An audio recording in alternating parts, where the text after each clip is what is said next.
Bismillah. Assalamu alaikum wa rahmatullahi wa barakatuh. Welcome to the Bumblebee podcast.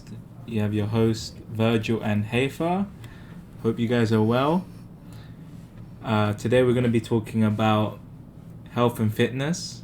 I think something that we both are working towards. And I was thinking, in Islam and in other things, you learn that, consistency is the key. For example, doing short sessions and doing them over an extended period of time is much better than if you do something hard and fast and crazy. I mean, to be honest, it also depends on the person. Yeah, I think it depends on the person. All I'm saying is don't belittle the small things that you do when you're going to the gym, when you're trying to be fit. Yes, doing a 2 hours gym session could be quite good, but, spacing it out, making sure that you work out as well as eat really well, as well as resting is really, really important.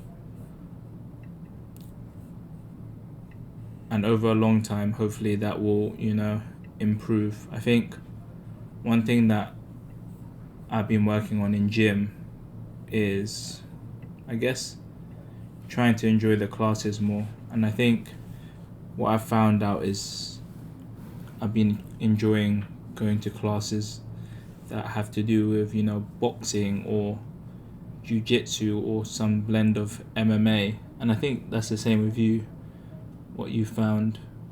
Yeah, I mean, I think it's important to just do something that you actually enjoy and not just go to the gym for the sake of going to the gym, or even going to the gym for aesthetic reasons, because more often than not it's going to be harder to reach the goals that you want when you're not completely enjoying yourself. It's going to be harder to get to the gym or to get to wherever you're going.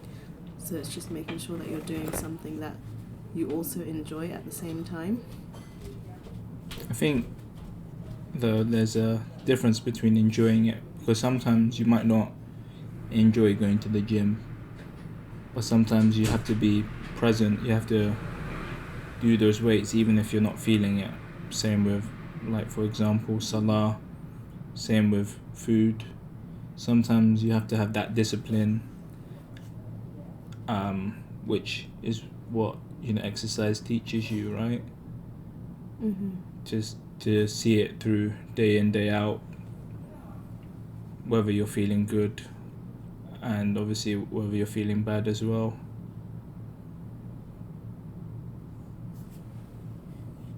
Yeah, I guess so. So I think it's all about, since lockdown, kind of re-energizing, finding our focus. I think what's been really difficult as, you could say, young parents or parents for a now toddler is trying to find a good time when to go. And I think if you're always trying to find that right time, there'll never be that right time. I feel really attacked right now. Can you not? Oh no, I'm talking about myself actually. Okay, for example, of course. You can go anytime. Don't even try it. You can go anytime. I mean, I can go anytime, but I think what we've tried to, or been conflicted with, is obviously when does, our baby take priority, and when is it that we also need to look after ourselves as, human beings and people. It's just like Haifa was saying, our baby is a really, really big part of us, but she's not completely our life, right? As in, we still need to be who we are when we're not parents. You still need to have that identity of yourself. You can't just be, her parents. You're also, Virgil the friend, Virgil the brother, Virgil the son. You've got a lot of other identities, and we need to make sure that we don't lose ourselves in just the identity of being a parent, because I think that is really it's really difficult to come out of. And I think we need to normalize having a break and taking time for yourself. I think. Exactly. And I think it's been especially hard since we, know people that are like us, they've had a baby as well. But because there hasn't been much social interaction, going out, it's much harder to refocus, to,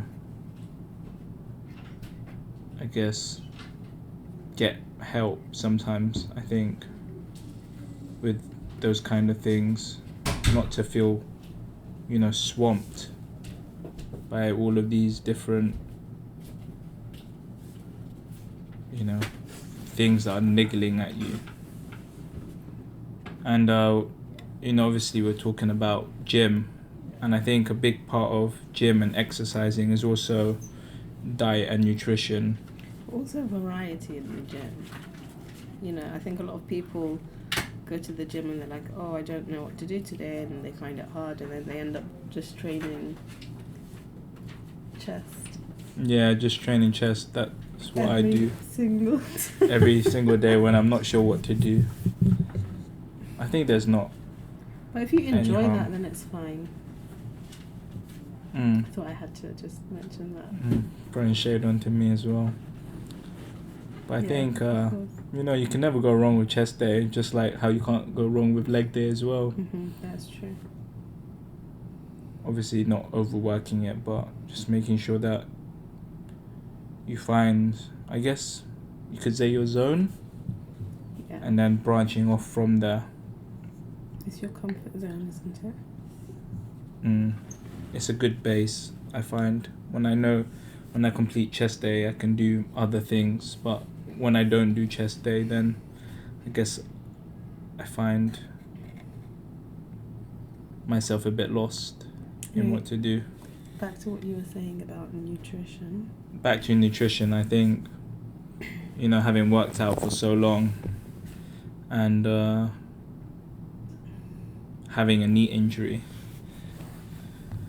I guess it was quite hard for me to lose that 20 kilos that I put on. So I went from being 70 kilos to being 90, and I just found it really, really difficult to shift the weight. I don't know, for several different reasons. Maybe I wasn't going to gym hard enough, or I guess it was quite hormonal as well. So I think with food, it's really important to look after yourself and eat the correct food. For example, I've been trying out eating, instead of white bread, making sure we eat, sourdough, for example, trying to promote that good bacteria in the gut. Trying to eat at an earlier time for dinner, and trying to eat, I guess, smaller portions over extended periods of time. Is there anything you want to add? Just more whole foods, and just, like we said before, as you get older, your taste buds change, and you don't really want to eat what you were eating like 5-10 years ago. So it's more about fresh, whole foods. I think it's also about cutting, that comfort food that I used to eat quite regularly. For example, if I bought a bag of chips, it'd almost be... You don't have to lie. It would almost be impossible to not finish the bag. Like, you'd say, I'm going to stop after this, but, you keep going and going until it's all the way to the end, and then you realize that you've kind of made a big mistake. So I think it's growing with a bit more maturity and discipline to not even open that kind of worms, I guess you could say. So I try not to even buy Chris in the first place, not to tempt myself. I mean, it has its place, but obviously it's quite a luxurious item and something that, you know, we're trying to have less of. And I think that's definitely helped with bloating and my own body recomposition. Say that again? Yes, I mean, you've eaten less, Chris. It's not really my kryptonite though, is it? Oh, yeah. Do you know what my kryptonite is? Bubble tea? Maybe I've got more than one. Oh, maybe, probably. And I guess just to round it out, it's just, what I was writing here is how we have been more conscious about what our role is, how we're trying to raise our baby, raise, you know, Isaac to being more, I guess, food conscious, trying to reduce our carbon footprint.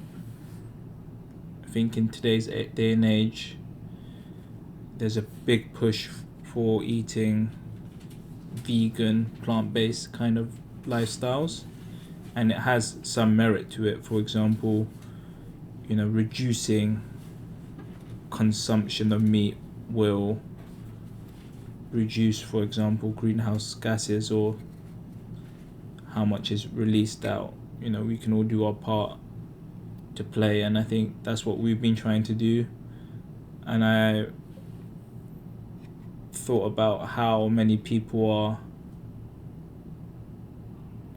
I guess you could say, unsure or, you know, hesitant how to do it or what they should do. And I think it's like what I was saying at the beginning, taking those little steps and just being very consistent with it. For example, you know, we found really, really good vegan options. For example, you know, the Richmond meat-free sausages. And I think 2 or 3 years ago it would have been really difficult to enjoy a kind of vegan meal. Actually enjoy one. But nowadays there's so much good options there. There's so much variety. So if you want to, you know, you can get stuck with it, and it, you know, hopefully over time, like I was saying, over the days, the weeks, the months, the years even, it can help you out by you looking after your body. Your body, inshallah, will look after you. So if you have any comments or questions or feedback for us, we'd love to hear from you guys. Please subscribe if you like it, and comment on things that you want us to talk about. We hope you guys have a good Eid. Eid is tomorrow or the day after. Eid Mubarak. We'll see you soon in another podcast from the Bumblebee family. The Bumblebee podcast, yeah. With the Bumblebee podcast. See you later. Assalamu alaikum wa rahmatullahi wa barakatuh.